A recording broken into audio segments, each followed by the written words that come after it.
Welcome to Deranged, Strange, and the Unexplained. As many people know, Annabelle and the Conjuring movies have been huge box office successes. These movies feature the terrifying Annabelle doll, but what many people do not know is that she is real. Annabelle does not look like she does in the movies, though.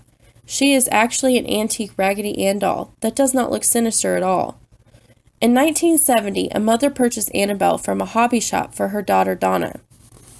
Donna was turning 28 and she was a nursing student who lived with her roommate named Angie in a small apartment. Donna loved her new present and used her for decoration on her bed, but within days of receiving the doll, the roommates began to notice strange happenings. According to the Warrens, the doll mysteriously seemed to move about the house, relatively small movements at first, such as a change in position, but as time passed, the movement became more noticeable. Donna and Angie would come home to find the doll in a completely different room. Sometimes the doll would be found with its legs crossed, arms folded. Other times it would be found upright, standing on its feet. Several times Donna left the doll on the couch before leaving for work and would return to find the doll back in her room on the bed with the door closed. The women had a friend named Lou who really disliked the doll. He thought it was evil, and on multiple occasions he warned the women about the doll. Then things became super creepy when parchment notes started to appear. These notes were written in childlike handwriting, saying things like, "Help us" and "Help Lou." But what was really scary about this was there was no parchment paper in the house. One day when Donna came home, she noticed something different about her doll. The doll itself looked like it had blood drops all over the back of its hands and chest. This was the last straw for the women. Donna decided to seek out a medium to tell her what was happening with the doll. The medium held a seance and told the women that the apartment complex that they lived in was built on a field where a 7-year-old was found dead. This 7-year-old girl was named Annabelle Higgins. The medium told the women that Annabelle's spirit latched onto the doll when it was brought into the house. Annabelle's spirit trusted both Donna and Angie and just wanted to feel safe, and that's why she possessed the doll. Donna and Angie felt bad for the spirit, so they agreed to let her inhabit the doll.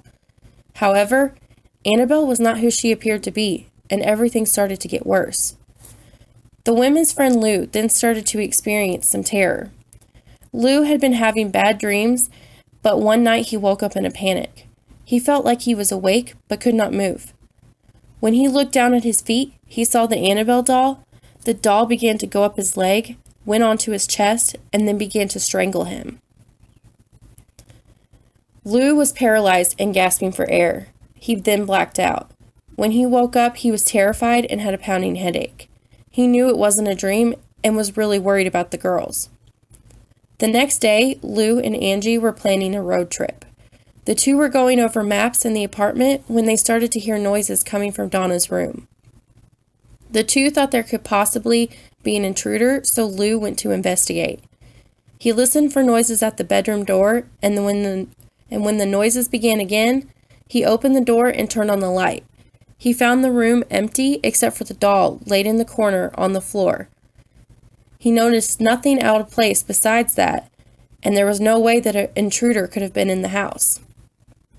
But when he walked closer to the doll, he began to feel as if there was a presence near him. All of a sudden, he felt pain in his chest, and when he looked down, there were 7 distinct claw marks that were burning. These scratches healed up within 2 days, but left everyone terrified. At this point, Donna believed Lou that the doll was in fact more sinister than it appeared. She realized that the doll was not possessed by a spirit of a little girl, but instead something more demonic. Donna sought help from an Episcopal priest named Father Hegan. He decided that Donna needed help from a higher authority in the church and contacted Father Cook. Father Cook immediately contacted paranormal investigators Ed and Lorraine Warren. Ed was a demonologist and Lorraine was a clairvoyant. Make sure to subscribe to my channel because I will be doing a whole series on Ed and Lorraine Warren where I better describe what they're capable of and other cases that they took place in. Anyways, Ed and Lorraine quickly realized, after meeting Donna, Angie, and Lou, that the Annabelle doll was not inhabited by a normal spirit. Normal spirits do not possess objects. Instead, they can only possess people. However, an inhuman or demonic spirit can attach itself to anything, and this is what happened in the Annabelle doll. An inhuman spirit had attached itself to the doll, but was really looking for a human to possess. Ed and Lorraine determined that the doll was in the infestation stage of the possession. The infestation stage is when the spirit makes its presence known. In this case, the doll was leaving notes, moving, and bleeding to get the women's attention. By recognizing that something was happening to the doll, the women gave the demon strength. When the women contacted a medium, it gave the spirit an opportunity to communicate and prey on the women.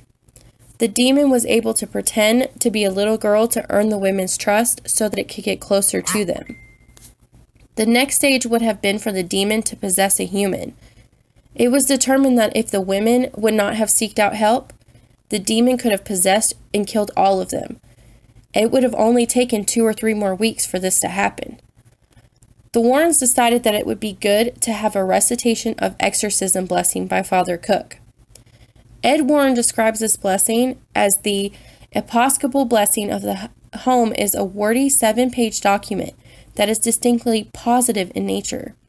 Rather than specifically expelling evil entities from the dwelling, the emphasis is instead directed towards filling the home with the power of the positive and of God.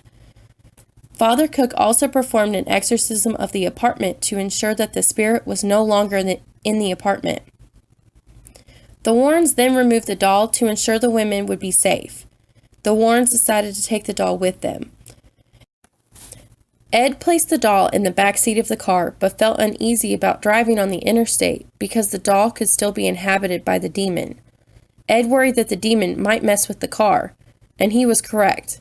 At every dangerous turn that the Warrens took, the car would start to stall and swerve. The stalling caused the power steering and brakes to fail. They almost crashed multiple times until Ed reached into his bag and took out some holy water. Ed threw the holy water in a shape of a cross on the doll, and they were able to make it home safely. When they arrived home, Ed put the doll next to his desk, and it began to levitate. It did this a few times until it suddenly stopped, for a while at least. Over the next few weeks, the Annabelle doll started up again. She would show up in different places around the Warren house. One time it locked itself in a room. It could also be found sitting in Ed's chair. On another occasion, the Warrens had a Catholic exorcist named Father Jason Bradford come to their house to visit. Father Bradford saw the doll sitting in the chair and said, "You're just a rag doll, Annabelle. You can't hurt anyone." Both the Warrens warned the father not to provoke the doll, with Ed saying, "That's the one thing you better not say." When Father Bradford left, Lorraine told him to be very careful driving. A few hours later, the Warrens received a phone call from Father Bradford saying that his brakes failed in a busy intersection and was in a near-fatal accident.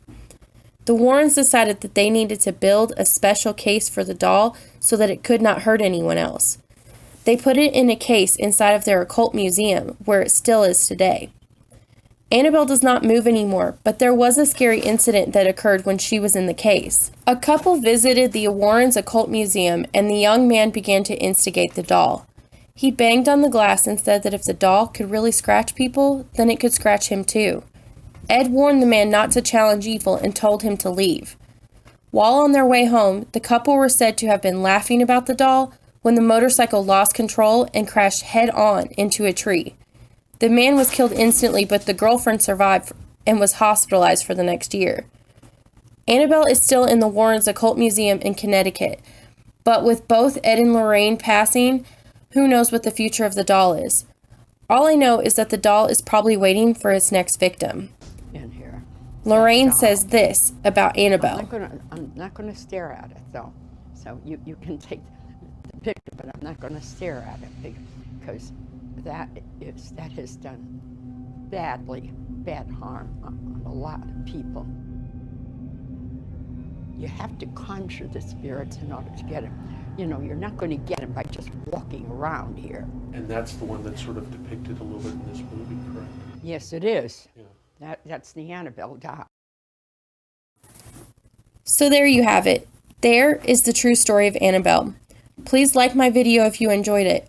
Also make sure to subscribe so you can see my future videos and learn more about Ed and Lorraine Warren and all things deranged, strange, and unexplained. Thank you for watching.